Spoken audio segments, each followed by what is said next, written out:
안녕하세요. 오늘은 그 16기 금경원 언어 인터뷰를 하도록 하겠습니다. 알겠습니다. 먼저 경원 언어는 짤막하게 자기소개를 하면서 시작을 하겠습니다. 네, 시작하시죠. 아, 안녕하십니까. 네, 안녕하십니까. 성균관대학교 글로벌 창업대학원 16기 김경원입니다. 이제 유스템이라는 개인 사업자를 공동으로 운영을 하고 있고요. 주식회사 이에블이라는 법인도 같이 하나 운영을 하고 있습니다. 저희 금경원 원어는 창업을 시작한 지 얼마나 되셨나요? 첫 번째 개인 사업자가 2020년 3월에 창업을 했으니까 3년 3개월 정도 됐고요. 법인은 재작년도에 설립을 해서 2년 좀 안 된 것 같습니다. 그럼 실제 그 4년 차 창업을 하신 거네요. 어떤 계기로 창업을 생각하게 되셨나요? 어, 처음에는 좀 원대한 꿈이 있었었죠. 이제 음, 저는 이제 중고등학교에 창업 교육이 이제 도입되기 시작할 때 학교를 다녔던 세대였고, 이제 그런 중고등학교 창업 교육을 받으면서, 이게 조금, 저는 창업에 대해 흥미를 많이 느꼈고, 도움이 많이 됐지만, 이게 좀 더 보편화되고 학생들에게 더 와닿을 수 있는 컨텐츠를 제공을 하면 어떨까요? 이제 졸업 음, 후에는 이제 외부 다른 기관에서 좀 경력을 쌓다가, 이제 마음이 맞는 사람들끼리 모여서 이제 창업을 하게 됐습니다. 그렇군요. 그러면 현재 가지고 있는 아이템을 선정하게 된 계기가 있나요? 음, 일단은 창업은 돈을 벌어야 된다고 생각을 했고, 저희가 생각하는 사업 비전의 끝은 창업 교육은 아니었고요. 창업 교육이 시장에서 빨리 캐시플로우를 가지고 올 수 있는 아이템이라고 봤습니다. 진입장도 낮고, 소위 누구나 할 수 있는 전문성을 가진 사람들을 얼마만큼 잘 이제 리크루팅하고 프로그램을 잘 설계하느냐에 따라서 이제 캐시플로우를 가져올 수 있다고 봤고요. 그렇게 해서 창업 교육이나 공학 교육 쪽 서비스를 하고 있고 이제 장기적으로는 이제 통신 분야, IoT 분야를 활용해서 이제 여러 가지 R&D 사업들을 통해서 뭔가 시장에 피보팅할 수 있는 아이템을 현재도 뭐 계속 구상하고 준비하고 있습니다. 저희가 창업 아이템에 대해서 좀 구체적으로 모르고 있는데 한번 구체적으로 소개를 해주시기 바랍니다. 네. 제가 운영하고 있는 교육 운영팀에서는 이제 중고등학교, 대학교, 성인 대상으로 해서 창업이나 공학 분야의 교육 서비스를 제공하고 있고요. 뭐 캠프를 운영한다든지 뭐 부트캠프 등을 이제 학생들에게 커리큘럼을 만들어서 참가자를 모집하고 교육하는 일을 하고 있고요. 저희 기술지원팀에서는 이제 한국철도공사나 한국도로공사와 함께 R&D 과제를 이제 수행을 하면서 필요한 이제 제품들을 IoT 기술을 좀 장착한 제품을 만들어서 납품하고 테스트베드 형태로 현재는 이제 시장에 내어놓고 있습니다. 그럼 고객군이 주로 그 중고등생들하고 창업자가 되는 건가요? 네, 그렇습니다. 음, 아까 팀원 말씀하셨는데 같이 일을 하는 팀원들은 어떤 계기로 만나게 되셨나요? 고등학교 창업 동아리에서 저보다 한 기수 위 선배였는데요. 그때부터 뭔가 나중에도 계속 창업을 좀 해보자라고 졸업 후에도 연락을 하고 지냈고, 이제 2019년부터 좀 만남이 잦아지고 아이템이 좀 구체화되고 캐시플로우를 저희가 비즈니스 모델을 잘 좀 짜면서 이제 좀 창업을 해봐야겠다라고 마음을 먹어서 영입을 했고 이후에 뽑힌 직원들은 대부분 뭐 공채를 통해서 채용하는 케이스도 있고요. 조금 더 뭐 과차장급은 저희가 직접 리크루팅을 나가서 채용해온 분들도 있고요. 그렇습니다. 창업 동아리가 창업을 하는데 많은 도움이 되었을까요? 음, 한 절반 정도였던 것 같습니다. 약간 멋모르고 시작할 수 있는 베이스는 줬던 것 같고요. 근데 음, 뭐 창업 시장에 뛰어들어 보니 배운 거는 전혀 다르더라고요. 네. 그냥 아하, 무모함을 좀 잘 심어주지 않았나 싶습니다. 그렇군요. 그렇다면 올해 이제 창업 연수로 4년 차인데, 어, 처음과 지금 상황이 많이 달라졌을 것 같은데, 잠깐 그 실례가 안 되면 매출이나 고용 뭐 이런 것들 간단하게 소개를 해주시기 바랍니다. 저희가 작년도 22년 결산 기준으로 이제 6억 9천을 했었고요. 이제 음, 올해는 현재 지금 상반기 마무리되는 시점에 한 7억 5천 정도 끊어질 것 같고, 올해 연말까지 가면 한 10억대 이상을 벌지 않을까라고 생각을 하고 있습니다. 고용 인원은 매년 조금씩 줄여가는 편이고요. 올해는 총 4분과 같이 업무를 보고 있습니다. 그러면 성장성은 상당히 좋은 기업이네요. 현재 그 회사 이름이 유스템이라고 하는데 이 회사 이름은 어떤 뜻을 갖고 있나요? 어, 유스템은 이제 저희 대표님 성이 유기도 하고요. 저랑 같이 한. 그래서 유가 너라는 의미도 있고, 이제 너를 위한 시스템, 너를 위한 뭔가의 커리큘럼을 만든다. 좀 중의적인 의미를 담고 아, 싶었습니다. 회사에서 다루는 분야가 교육도 있고 기술도 있다 보니까 뭐 에듀 혹은 뭐 솔루션 이런 것들을 넣지 말자라고 많이 생각을 했고, 그렇게 해서 시스템이라는 좀 중립적인 언어를 사용하려고 했었던 것 같습니다. 그래서 두 음, 가지 언어를 붙여서 유스템이 됐습니다. 알겠습니다. 현재 그 가지고 있는 꿈이 있다면 어떤 것일까요? 창업을 그만하고 싶고요. 네. 어, 제가 처음에 창업을 시작했을 때 했던 이야기가 있는데, 저는 경영학 베이스가 전혀 없는 이 이공계열 전공자였고, 어, 저는 회사에서 경영 실무를 많이 보고 있지만, 회사가 10억대 이상의 규모의 회사로 커가면 이제 저의 경영 능력보다는 외부에 이제 전문 경영인을 모셔오고 저는 좀 다른 시장에서 제 업무를 봐야 되지 않을까 생각을 했고요. 창업을 하면서 매일매일 뭔가 좀 살얼음판 위에 올라 있는 것 같아서 얼른 좀 창업을 그만하고 네, 다시 돌아가고 싶습니다. 네, 현재 창업은 그만하고 새로운 창업을 하고 싶단 말씀이죠? 전혀 아니고요. 네, 창업을 다시 할 생각은 전혀 없고 그렇습니다. 아, 그렇군요. 그럼 그 창업을 했을 때 가족들의 반응은 어땠나요? 어, 아직 아버지는 모르시고요. 이제 3년이 넘게 지났는데 아직도 아버지는 모르시고, 어머니한테는 이제 전 회사 그만두기 전에 이제 말씀을 드리고, 물론 이제 그만둔 이후에, 이제 그만두기 전과 후, 약간 그 사이쯤에 말씀드리긴 했는데, 그냥 뭐 잘 하겠지라는 생각을 계속 하셨던 것 같아요. 음, 아버님한테 그 창업 사실을 숨긴 뭐 어떤 이유가 있을까요? 음. 저희 아버지가 이제 이제 올해는 공무원 기간을 거치시고 얼마 전에 퇴직을 하셨는데, 이제 좀 안정적인 직장을 계속 원하셨고, 제가 첫 번째 있던 기관도 좀 정년이 보장되는 연구직 계열에 있었다 보니까 창업보다는 좀 계속 연구 계열의 정년이 보장된 회사를 다니길 원하셨고요. 음, 네, 그렇습니다. 그렇군요. 그 개인적인 창업 과정에서 어려웠던 점들이 상당히 많았을 텐데 몇 가지 소개를 해주시기 바랍니다. 음, 아직도 겪고 있는 문제이긴 한데요.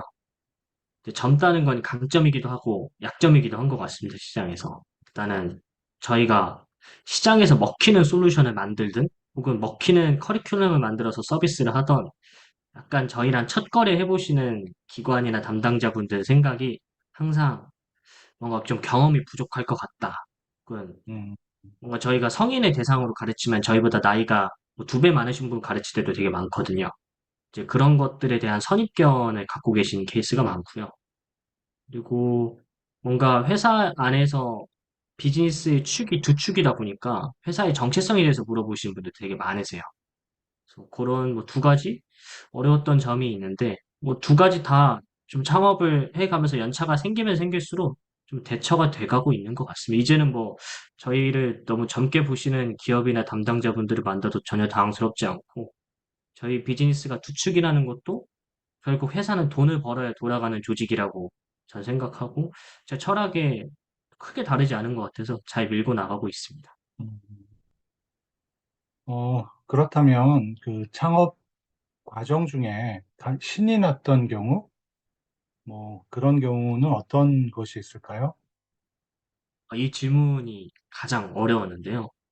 저는 창업하면서 이렇게 엄청 희열을 느끼거나 신이 났던 경험이 거의 없어요. 이제 제가 평소에도 감정이 그렇게 좀 위아래가 있는 편이 아니고 좀 스테이블한 상태다 보니까. 근데 음, 돌이켜보면 처음에 이제 저희 팀에서 이제 매출이 1억이 넘었을 때, 그리고 음, 이제 좀 작년도에 좀 굵직한 사업들을 많이 수주하면서 아, 이제 우리 회사가 이 정도 사업들을 돌릴 만한 이제 능력치들을 갖췄구나. 그 정도 생각되는 것 같아요. 그리고 가끔 뭐 직원들이랑 저희 뭐 스키 타거나 뭐 회식 자리에서 술 한잔 하거나 그런 뭐 재미로 창업을 계속 하고 있는 것 같습니다. 음. 직원들하고 같이 어떤 야외 활동을 많이 하시는 모양이죠? 아, 저는 카드만 많이 주고요. 네, 가끔 들어갑니다. 알겠습니다. 창업 중에 포기하고 싶었던 때는 어떤 때였을까요? 저 창업 2년 차 때였고요. 어, 창업 1년 차 때는 어찌어찌 이제 저희는 연말에 보통은 일이 많이 몰립니다. 뭐 공사든 교육이든 연말에 많이 몰리는데, 뭐 폭풍 같은 연말에 지나가고 2년 차 때 봄에 정말 일거리가 아예 없더라고요. 근데 음, 그런 시장 상황을 저희가 처음 맞이해봤고, 약간 작년에 아드레날린 맞은 듯이 큰 사업, 이제 조금 조금씩 돈을 벌어보다가 거의 한 두세 달을 한 100만 원? 150만 원도 못 번 채로 버텨보니까 약간 그때 좀 음, 그만해야 되나 라는 생각을 했었습니다. 아하, 그렇군요. 어, 그렇다면 현재, 뭐, 이걸 더 키우거나 뭐, 어떤 측면이든 어떤 도움이 필요할 것 같은데, 어떤 도움이 필요할까요? 어, 도움. 이것도 좀 어려운 부분이었는데요. 네, 이제 경영 능력이 있으신 외부 경영인을 모셔오는 게 좀 많이 요새 제가 신경 쓰고 있는 부분이고요. 음, 그 외적으로는 이제 제가 직원들을 두고 쓴 지가 꽤 몇 년이 됐지만 아직 저도 굉장히 젊은 편이고 약간 나이 많은 직원분들이랑 소통하는 방법 이런 것들에 대한 좀 약간 오비 분들의 능력치들을 많이 이어받고 싶습니다. 음, 알겠습니다. 현재까지의 창업 과정 중에서, 이건 내가 정말 잘했다라고 하는 선택이 있다면 어떤 걸까요? 제가 예전에도 한번 이제 다른 성균관대 강의에서 언급했던 적이 있는데요. 네, 저희가 교육 부서가 이렇게 규모가 크지 않았었고 매출이 고정적으로는 나왔지만 약간 한계처럼 갇혀있는 매출액 단위가 있었습니다. 근데 어느 날 이제 겨울에 카톡이 하나 왔었는데 평소에 이제 제가 여러 번 도와드렸던 대표님이 다른 이제 대학교 담당자분을 소개시켜 주셨어요. 그때 사업을 저희가 요청을 받았는데 그때 다른 큰 행사가 있어서 못하니 이제 제가 한번 해보라 이런 식으로 카톡 연결해 주셨는데 그 사업이 계기가 돼서 그 사업이 저희한테 뭐 거의 몇 억을 벌어다 줬죠. 그 사업 이후에 음, 그 담당자분이 또 사업을 주시고 다른 대학교에 조금 연계해 주시고 해서 뭐 대전, 충청, 세종 지역 대학교들을 전체 다 거래할 수 있는 정말 그 카톡 하나가 저희 교육팀을 많이 바꿨죠. 네, 음, 그랬던 게 그 카톡을 보고 그때도 저희가 다른 행사가 있었는데 저희가 없는 인력을 쪼개서 두 팀을 해서 그 행사를 쳤거든요. 그래서 음, 그때 어떻게든 내가 한번 돌려보기 잘했다? 이런 생각을 좀 하고 있습니다. 아, 그 전환점이 된 포인트였네요. 네. 현재 창업을 계속하고 있는, 아까 포기하고 싶어 했지만, 응? 창업을 계속하고 싶은 원동력이 있다면 어떤 걸까요?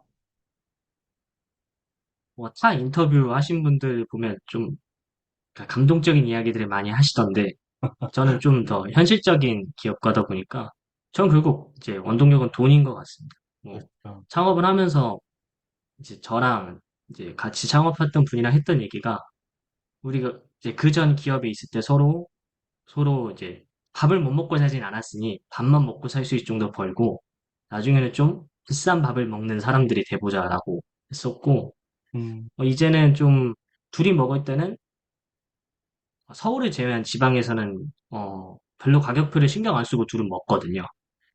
그런 상황이 되면 좀 그런 게 원동력이고 또 약간 좀 감정적인 걸 집어넣자면 이제 사무실 들어가면 제가 사무실에 하루 이틀 정도 들어가거든요, 주에. 이제 나머지는 계속 출장이고, 들어가면 직원들이 뭔가 내일처럼 이제 제 일을 같이 해주고 있는 모습을 보면, 아, 내가 좀 더 열심히 해야겠다라는 생각이, 원동력이 좀 받곤 합니다. 그렇군요. 금전적으로 어떤 그 목표가 있으신지요? 어, 개인의 목표는 이룬 것 같고요. 이제 어, 회사의 목표는 조금 더 순이익을 높이는 게 좀 더 중점이 되지 않을까 싶습니다. 어, 창업 선배로서 창업을 고민하고 있는 후배들 또는 동료들한테 한 말씀 해주시기 바랍니다. 가능한 창업을 안 하셨으면 좋겠고요. 굳이 이렇게 험악한 세상에 기업을 만들어서 사람을 고용하고 매출을 일으키려는 노력들이 저는 일반 기업에서도 근무해봤을 경험을 좀 빗대어 생각해보면 제가 일반 기업에서도 거의 뭐 월에 한 80시간 이상씩 이제 초과 근무를 했었는데 저는 이제 창업을 하면서 그 이상을 하고 있는 것 같거든요.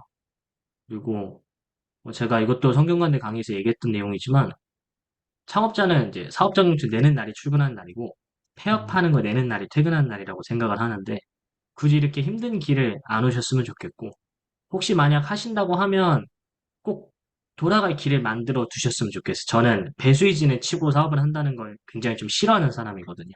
음, 뭔가 돌아갈 길이 있어야 믿는 배심이 있어야 사업도 좀 풀리고 극한의 상황에 자신을 몰아놓되 뒤로 나갈 구멍 하나 정도 만들어주는 게 좋지 않을까 이상입니다. 굉장히 좋은 말씀이네요. 마지막으로 하고 싶으신 말씀 하면서 끝나겠습니다. 저도 1년에 수많은 창업가들을 보고 뭐 제가 여러 가지 기업들 평가도 하고 투자도 하는 이제 사람이 되는데 그런 기업들 만날 때마다 제가 항상 공통적으로 드리는 이야기가 기업은 결국 돈을 벌어야 된다는 거거든요. 이제 MVP에 뭐 수백만 원 단위가 아니라 수천만 원, 억 단위를 쓰시는 기업들을 많이 보는데 저는 그런 기업들한테 항상 말씀드리는 게 개인의 자금력을 가지고 MVP를 1, 2억을 갖다가 넣으면 결국 회사가 다시 서고 매출이 일으켜지는 타이밍이 왔을 때 이미 개인은 도산해 버린다고 제가 많이 얘기를 해요. 그래서 그런 MVP가 도달해서 시장이 피보팅을 하기 직전까지 뭔가 돈을 만들 수 있는 캐시플로우를 항상 만들어 주셨으면 좋겠다. 그게 뭐 단순히 50만 원이지 100만 원이지 이게 아르바이트가 아니라 회사 안의 업무로서 50에서 100을 만들 수 있는 일이 있어야 이게 음, 뭔가 기업에도 돈을 벌고 돈이 돌아야 좀 사업이 된다고 생각을 하고 있습니다. 뭐 제 개인의 생각이고요. 다른 사람은 좀 다를 수도 있습니다. 굉장히 현실적인 얘기 오늘 잘 들었고요. 오늘 여기까지 16기 김경원 원우 인터뷰를 마치겠습니다. 고생하셨습니다. 수고하셨습니다. 네.